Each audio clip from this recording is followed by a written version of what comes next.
যদি যদি কেউ আমাকে বলে যে কোরআন, সুন্নাহ এবং আকল এই তিনটার মধ্যে কোনো পার্থক্য আছে, আমি প্রথম বলবো একটা কথা, একটা দিকে কোনো পার্থক্য নাই। কোন দিক দিয়ে পার্থক্য নাই? উৎসের দিক দিয়ে কোনো পার্থক্য নাই। কারণ মানে যিনি প্রদান করেছেন সেই দিক থেকে জি জি, রব্বুল আলামিন তিনটা জিনিস আমাদেরকে দিয়েছেন। কোরআনও যেখান থেকে আসছে, হাদিসও সেখান থেকে আসছে, আকলও আকলটা একই জায়গা সেখান থেকে আচ্ছা, এসেছে। সেই দিক থেকে একই জায়গা থেকে জি, এসেছে। আর একটা দিক দিয়েও পার্থক্য নাই। সেটি কি? এর যে কোনো একটি কেউ যদি অস্বীকার করে তাহলে সে কাফের। কারণ রাসূলুল্লাহ এবং আল্লাহকে অস্বীকার করলে কাফের, এটা সবাই জানি।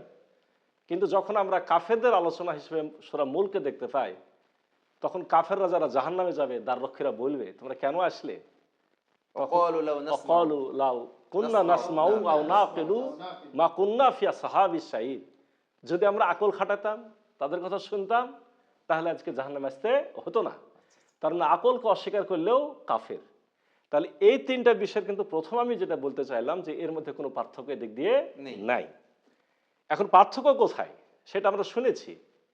প্রমাণিত এবং অপ্রমাণিত হিসেবে আমরা পার্থক্য পেলাম। কোরআন সুন্নাহ হলো প্রমাণিত, কোরআন হলো মূল, সুন্নাহ তার ব্যাখ্যা, এটা প্রমাণিত। আর আকলটা হলো অপ্রমাণিত। আকলটা প্রমাণিত ছিল, এক অর্থ প্রমাণিত ছিল। কেন অপ্রমাণিত হলো?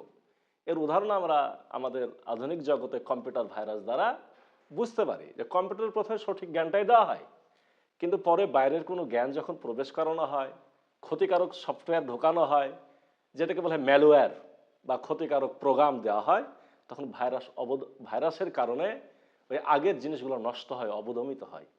এবং এই বিষয়ে আমার ডকুমেন্ট আল্লাহ রসুল সাল্লাহ সাল্লামের হাদিস আছে। আল্লাহ রসুল সাল্লাহ সাল্লাম বলেছেন, প্রত্যেক শিশু ফিতরাতের উপর, মানে ইসলামের ওপরই জন্মগ্রহণ করে, তার পিতামাতা তাকে ইহুদি বা খ্রিস্টান বানায়। তার মানে আকলটা প্রথমে সঠিকই ছিল, সঠিকই থাকে, পরবর্তীতে এটা নষ্ট হওয়ার সুযোগ আছে। এই জন্য এটা অপ্রমাণিত হয়ে যেতে পারে। একে আবার প্রমাণিত করতে হলে ওই কোরআন সুন্নাহ দিয়ে যাচাই বাছাই করে নিতে হবে। জি, আমি তৃতীয় আর একটা বিষয় বলতে চাই। মূল এবং ব্যাখ্যা হিসেবে দুটা ভাগ। এটা যদিও কথাতে চলে এসেছে, কোরআন হলো মূল আর রাসূলুল্লাহ সুন্নাহটা হলো ব্যাখ্যা। এক্ষেত্রে ব্যাখ্যা কখনো মূলের বিপরীত হবে না। 4 নম্বর কথা, ব্যবহারের ক্ষেত্রে এখন আসি। ব্যবহারের ক্ষেত্রে আমরা কি পেয়েছি? একটু আগের আলোচনা থেকে পেয়েছি, ব্যবহারিক দিকে কিন্তু আকল 1 নম্বরে, তারপরে কোরআন, তারপরে সুন্নাহ। এই জিনিসটা আমরা বুঝি না যে আকলকে কেন এক্ষেত্রে যখন বলা হয় 1 নম্বরে, মানুষের কিছু মানুষের মাথা নষ্ট হয়। যে আর কোরআন এবং সুন্নাহকে বাদ দিয়ে কেন আকল আগে কেন না? আকলকে আগে আচ্ছা নিয়ে আচ্ছা আসা আচ্ছা। হলো? কিন্তু সকল সময়তে মানুষের আকলটাই সাথে থাকে। এটাও তো সত্য, যার কোরআন সুন্নাহর জ্ঞান বেশি তার আকলটা বেশি জাগ্রত থাকে। কিন্তু আমরা যখন হঠাৎ করে একটা ডিসিশন নিই, আগে আকলের ভিত্তিতে নিই, পূর্ব অভিজ্ঞতা থেকে নিই, পূর্ব চিন্তা থেকে নিই। যেমনিভাবে একজন ডাক্তারের কাছে যদি রোগী যায়, তো রোগীকে যখন ট্রিটমেন্ট দেয় প্রথমে কিন্তু সিনড্রোম দেখে তিনি একটা ধারণা করেন। ধারণা তারপর করে, পরীক্ষা নিরীক্ষার পরে ওষুধ সেটাই তার প্রেসক্রাইব আকল। করেন। পরে পরীক্ষা করার পরে সঠিক সিদ্ধান্তে যায়। জি জি জি। তাহলে প্রথমে কিন্তু আকল থেকে সিদ্ধান্ত হয়, পরে ডকুমেন্ট কোরআন এবং সুন্নাহ আমরা নিয়ে আসতে জি। পারছি। এই জায়গাতে আমরা উদাহরণ শুনেছি যে মূল ঘরের মালিক হলেন যিনি, তিনি আল্লাহ রাব্বুল আলামিন।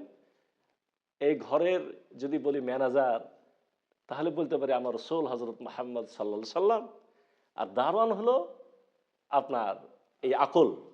কেউ যখন আসে কোথায় আগে যায়? আগে ওই আকল বা দারোয়ানের কাছে যায়। দারোয়ানকে খোঁজ নেওয়ার পর যদি মালিককে পেয়ে যায় সরাসরি, আলহামদুলিল্লাহ, আর কোনো সমস্যা নাই।